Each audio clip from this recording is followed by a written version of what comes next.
Tomorrow's the day, ladies and gentlemen.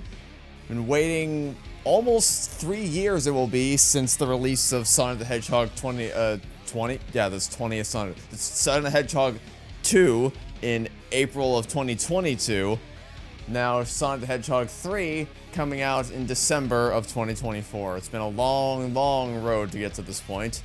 And so, Sega has decided to celebrate the occasion with DLC themed around the new Sonic movie in Shadow Generations.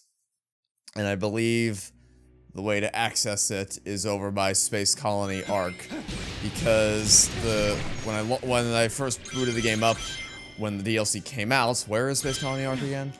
Over that way, I think. Yes. When the DLC first came out, the game had a message saying that you had to beat Space Colony Arc Act 1 in order to unlock it, which I assume means it has to be around here somewhere. In fact, I think that's it right there. Because you wouldn't have had to, like, if the only stage you have to play to unlock it is Space Colony Arc, then it logically would have to be somewhere around this area. Otherwise, you wouldn't be able to reach it because the whole world would still be a bunch of blank white space to you. I could have just looked up how to get into this DLC. Also, that is a very cool effect. Big fan of that effect, if the camera would let me admire it, which it is really adamant about not letting me do. I just want to admire your dope-ass effect. And okay, you know what? Fine, you don't deserve it. I wanted to admire it, not gonna happen. Apparently.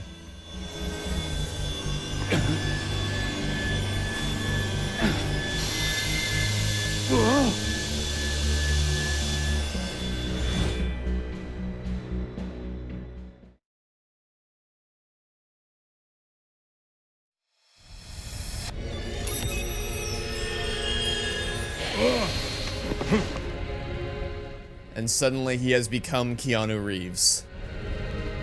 Where am I now?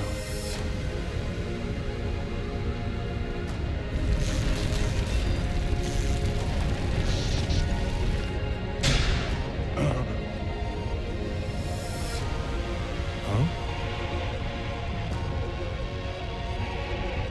Is that me? Huh? I've taken on another form? I feel as if I've left my own dimension.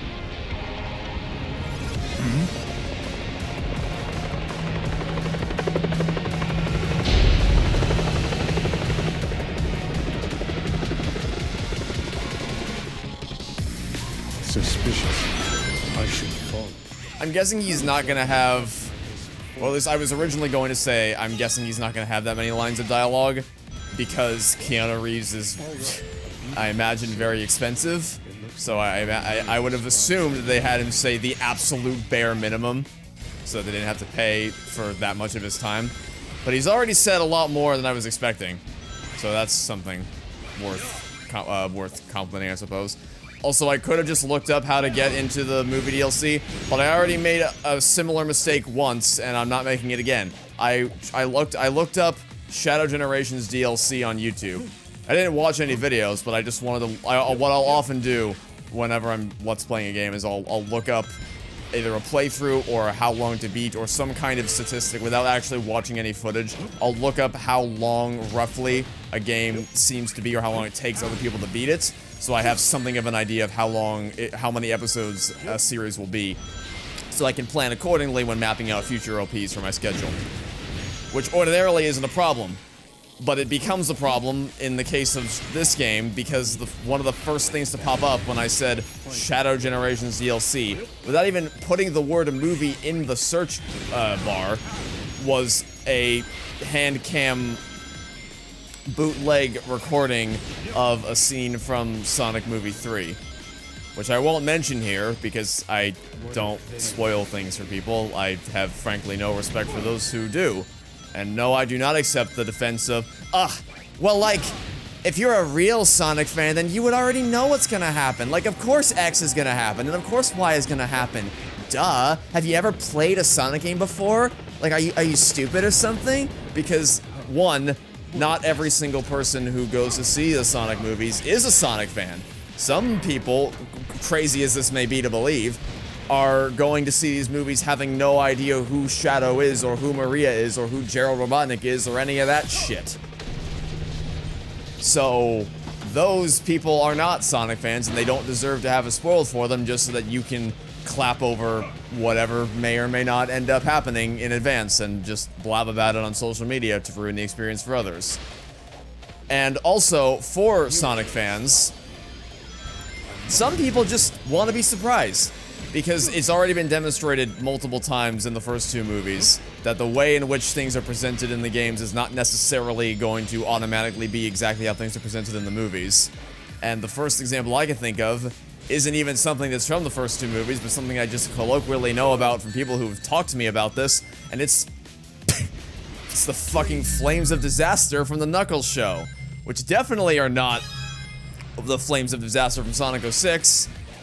So it's like, I don't know, it's not necessarily going to be identical. So maybe people just want to be surprised by seeing what their take on it is going to be, and what's going to happen, what's not going to happen. Or whatever inevitable post-credit scene gets put in the movie, what character will be introduced, the direction that the series will be going in moving forward, all that kind of stuff. I've never had any empathy from those who wish to openly discuss, like, I just don't, why would you want to know more about something going into it? Like, why wouldn't you want to be surprised by things? Why wouldn't you want to go into a movie knowing as little about the story as possible? Like, obviously you want to know, like, the base plot, or sometimes, not necessarily all people, but most people, I imagine, want to have at least a base understanding of what the general plot is going to be, so you know if it would be a movie that would even interest you at all.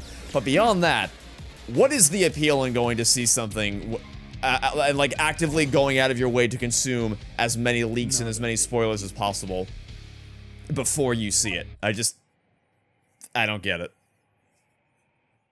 Anyway, that level was amazing. That was like 1,000,001 times better than the Radical Highway. It's actually kind of unbelievable how much better that was.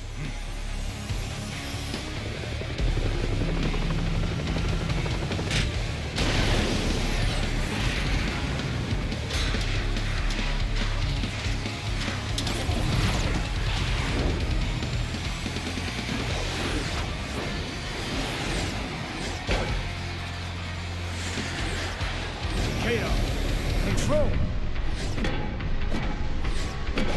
I have no time for this. I have to complete my mission.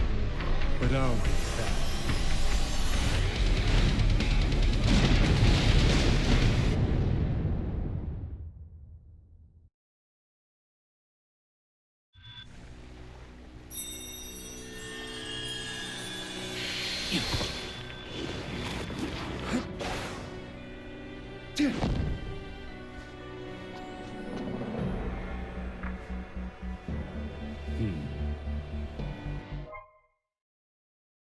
See the poster obtained from the Tokyo Act in the collection room.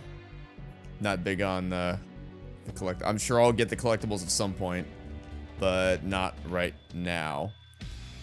And then we have 2 challenges. I could end the video right here, but then it'd be 8 minutes long, if that, so I don't want to do that. We are going to do the 2 challenges. Pop a set number of balloons and reach the goal in time. Sure. Yeah, that was a lot more exciting. And not in a set piece kind of way. Like, of course there were all those cutscenes where it was just, like, watching Shadow do something cool. But most of that just felt like, oh, I'm actually moving through this environment at my own pace and zipping all over the place. And it felt a lot more intense and engaging than a lot of what Radical Highway looked like. So, very, very happy with this DLC. Although I will also make the caveat that I did not pay for this, traditionally speaking. Like, I bought the digital deluxe edition, which meant I already had access to this without needing to pay an additional fee, whereas a lot of the rest of people had to pay for it separately. And I can't speak to whether you feel it's worth that, or whether it's worth that price, but I don't regret both buying the base game, which includes a quote-unquote remaster of base Generations. I missed 5? Oh, Alright, we'll go again. We'll drop here so we don't miss any this time. Yeah, including... The base price included a quote-unquote remaster. I say quote-unquote because I can't say that in good faith, knowing all the types of things that I experience. Both visual hiccups and just straight-up progression blockers. Which I know people said on the first episode that was not their experience, which I knew was going to happen because I've seen... Really, I haven't seen anyone talk about the Generations remaster being of subpar quality compared to the original. But I also don't actively really follow Sonic discourse that much, so I guess it makes sense that I wouldn't have seen that kind of stuff. But I knew, as far as I'm concerned, it's not like a Sonic Colors Ultimate situation where people are like, oh my god, this is a travesty, and it's nowhere near as bad as Colors Ultimate, to be clear. Like, it's, at least from what I've seen, it's nowhere near that bad. But it is, like, very clearly there is a lot of technical issues, it's just that a lot of people have been lucky in not experiencing them.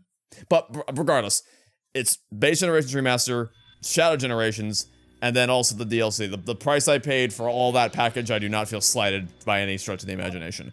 But to pay just, I think $6 is what this costs. I can't tell you whether or not that's a worthwhile price. Only you can decide that for yourself. But I do not feel like I was cheated out of my money. I feel like, for as much as I was not a fan of the way in which the game ended, like the end game material was not exactly something that appealed to me. I absolutely do not, I do not regret my purchase at all. I do not regret the time I spent with this game at all. And if so, I will say that I was kind of, I mean, I knew it wasn't going to be like a full Shadow Generations type expansion where there was going to be like 5 levels and a billion more challenges and this whole elaborate story, because it is mainly just here to tie into the new movie coming out. So I knew it wasn't going to be like that crazy, but it is an unfortunate contrast to Astrobot, which also released a brand new level. Alright, I need to do that to activate something. What did that? Oh, this. It also released a brand new level last week, and it did that for free. In fact, all of its speedrun levels that's released so far have been for free. So it is a bit of an unfortunate contrast. But, so I understand why people would feel slighted by the price tag. But having paid for the Digital Deluxe Edition, I am happy with my purchase. I may not beat this challenge, because I don't think I've been that religiously trying to get a bunch of rings, so let's hope. Yeah, no, that's not. Oh, this is gonna be a little annoying, isn't it? Trying to get all the individual rings. I love Keanu. Listen to Keanu's voice here. It's I don't know, I just find it kind of funny. I am wondering how I'm gonna feel about Keanu Reeves in the movie, because Ben Schwartz has been perfect as Sonic, and obviously Tails' voice actor is the same, so no complaints there. Idris Elba is a surprisingly good Knuckles, and Jim Carrey was also a surprisingly good Eggman. Even if he sounds nothing like the Eggman we know from the games, he still embodies the character wonderfully. Keanu Reeves is like, I get why people were excited for him to play Shadow. I get in concept why people are excited at that idea, because like his voice has a similar cadence to, just by default, without him even needing to do any acting, it has a very similar cadence to that of Shadow's. But from the little bit I've heard of him in just this DLC, I do find myself wondering how I'm going to feel about his performance in the movie as a whole. So I guess we'll see how that works out. And maybe I should have waited to record this DLC until after I saw the movie so I could actually give my thoughts on it, like in the series. But I'll do some kind of stream later this month playing some game. I don't know. I'll play something, and then I'll give my thoughts on the movie then. But that, I believe, is a wrap on the movie DLC for Shadow Generations. Yeah, it's not much. I will say, like, I technically can't make a comment on whether or not I feel like this is a fair, you're getting a good amount of bang for your buck, because I didn't pay for the DLC. I got through the deluxe edition.